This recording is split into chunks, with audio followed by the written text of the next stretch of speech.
palavra de Deus é viva e eficaz, mais penetrante que uma espada de 2 cortes, capaz de dividir a intenção, a mente, todas as coisas que estão no coração e na cabeça das pessoas.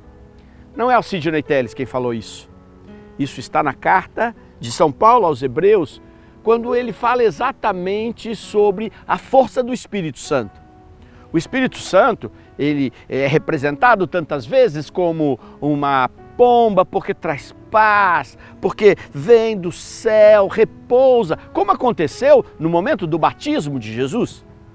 O Espírito Santo é o vento impetuoso que entra na sala fechada com os discípulos amedrontados depois da ressurreição dos mortos e faz com que aqueles homens se encham de medo e de santo temor.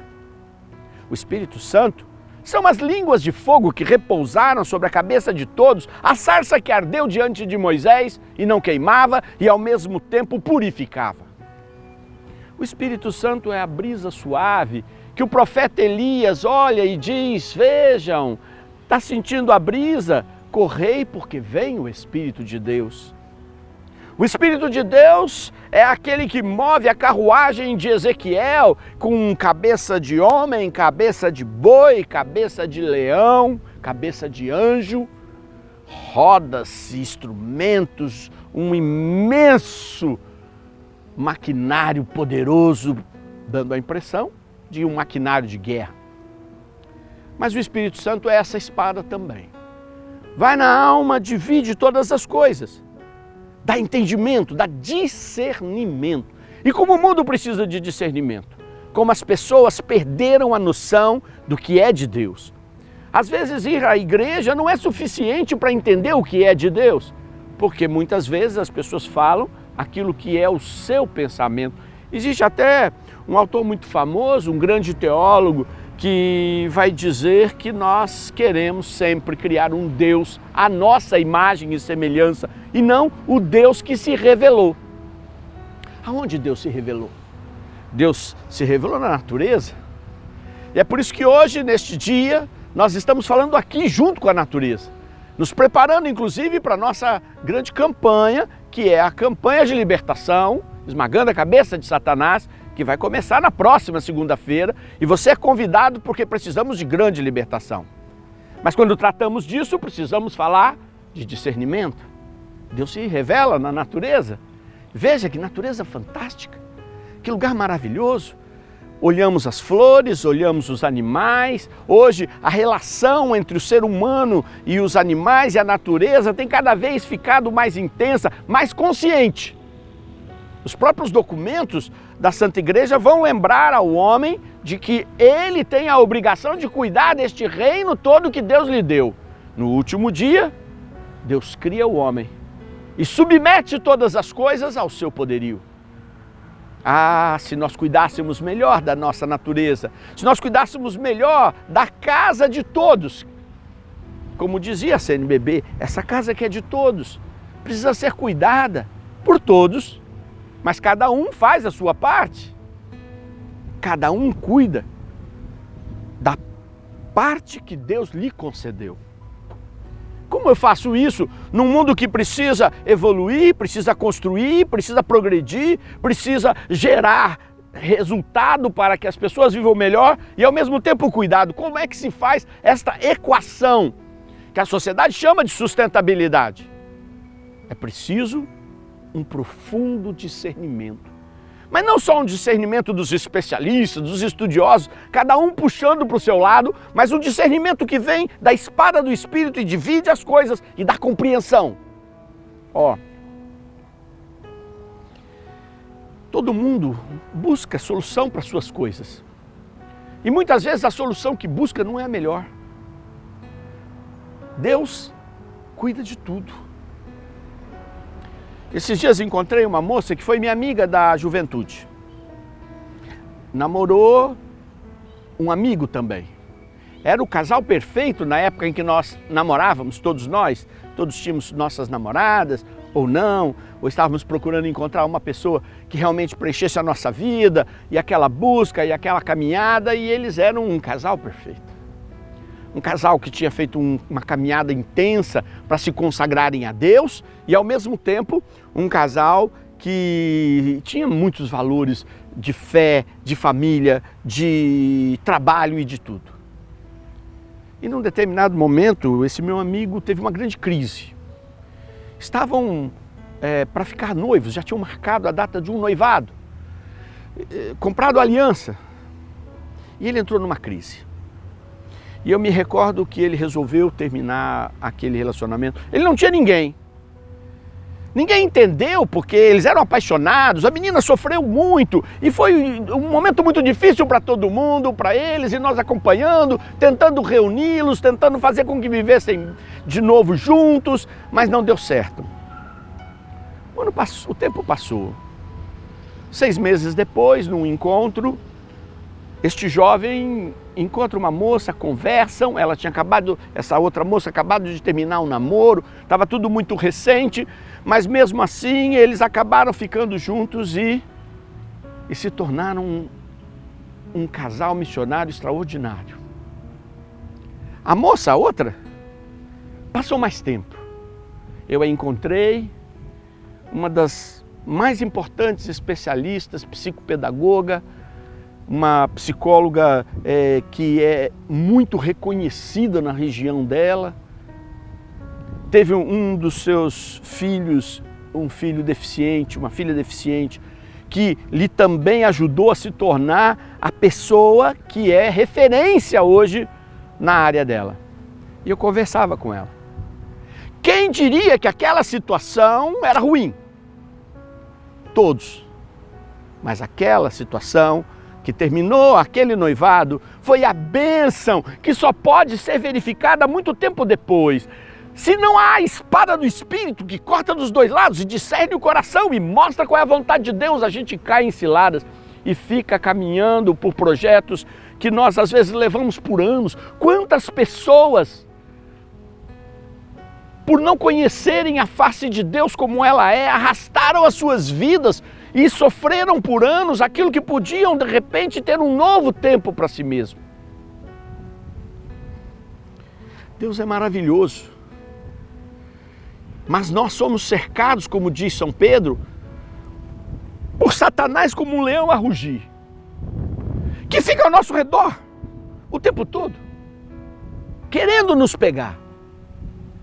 E é por isso que a gente tem que procurar olhar Deus na natureza, na igreja, onde Deus fala conosco, porque é comunidade e desta maneira nós podemos ouvir como é que Deus está falando com o mundo, com as forças vivas que procuram a Deus. Mas eu não posso deixar de dizer uma coisa muito complicada. Hoje na liturgia das horas, o salmista fala com muita clareza: se meu inimigo tivesse vindo a mim para me prejudicar, eu entenderia. Mas aqueles que vieram contra mim eram os que estavam do meu lado. Na tua casa, ó Senhor, diz o salmista. E a verdade é essa. É impressionante, porque muitas vezes o inimigo, nós sabemos quem é, e nós nos precavemos, nós procuramos manter uma distância e fazer aquilo que Jesus falou, amar o inimigo, mas não deixar que o inimigo venha nos ferir. Mas quando nós não o reconhecemos e quando nós caminhamos com ele, quantos filmes e romances foram ditos: o inimigo caminha do teu lado, o inimigo está do teu lado. Quantas vezes você não se dá conta de que a armadilha está do teu lado? Quanta inveja! É incrível! Eu sou engenheiro e eu me lembro que um dos meus amigos que se formou comigo, Roberto, era descendente de alemão. Nós éramos muito amigos porque ele era muito de fazer trilha com motocicleta e eu gostava muito de esporte, então a gente conversava muito, saía muito. E quando nós nos formamos, foi uma crise muito grande no mercado, não tinha emprego. Eu fui trabalhar, eu me lembro, pelo preço que se pagava para um servente de pedreiro, o auxiliar mais básico. E o carro, eu tinha que ir de carro, eu emprestava o carro da minha mãe para poder ir trabalhar, ganhando menos do que o funcionário que menos ganhava para orientar e ser o engenheiro de um prédio de 14 andares. Mas eu precisava do emprego. Esse meu amigo falou, não, eu não vou. E aí ele foi para a Alemanha, os pais dele tinham lá conhecidos, e ele foi para a Alemanha, e na Alemanha ele arranjou um estágio. E no estágio ganhava muito mais do que eu. E um estágio na área de cálculo estrutural, porque uma parte da Alemanha tem o mesmo sistema das estruturas de concreto armado que tem no Brasil. Acontece que num determinado momento havia muito serviço e ele chamou os seus patrões e disse assim, vamos pegar estes serviços, eu trabalho de noite, posso esticar meu horário? E o patrão disse, você está louco? Nós temos a quantidade de serviço necessária para pagar as nossas contas. Se eu pego todos os serviços, os outros ficam sem. E eu fiquei olhando, quando que a gente pensa assim, as pessoas se matam e largam o outro sem nada, uma competição maluca como vivem no nosso país e lá, não, nós já temos o suficiente. Com isso nós temos o lucro necessário, o resto vai para o outro, para o outro, para o outro. Às vezes dentro da igreja a competição é essa.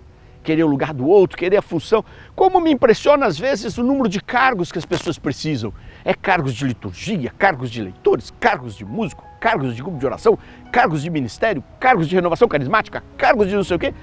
Eu fico olhando, Jesus deve falar assim, meu Deus, não é isso a igreja tinha 12 homens atrás de mim, e eu falando do meu amor, e eu falando que era para multiplicar, e cada um deles saiu pelo mundo, organizando outros que saíram pelo mundo, e bênção, e pessoas transformadas, e pessoas se amando, e pessoas solidarizadas, e um mundo antigo ruiu, Roma, com toda a sua organização hierárquica, caiu, e se construiu uma nova sociedade com novos valores. Nós não podemos imitar o mundo. O mundo é que tem que ser questionado por nós. E isso só acontece quando a espada de dois gumes que corta dos dois lados nos dá discernimento. Na semana que vem nós vamos estar tratando exatamente de libertação. E libertação a gente precisa saber do que queremos ser libertos. Do maligno, de nós mesmos, dos nossos maus apetites, da nossa mente confusa, das libertações emocionais. Do que precisamos ser libertos? Quem nos dará discernimento? É o Espírito Santo quem dá discernimento. E é por isso que eu quero rezar por você e pedir, Senhor, derrama discernimento sobre aqueles que nos acompanham agora por nossas redes sociais. E eu quero já te avisar e te convidar, não é? Você que está na nossa página do Facebook, venha também para a nossa página do YouTube, Sidney Telles, se inscreva, clica no sininho para que você possa receber as notificações.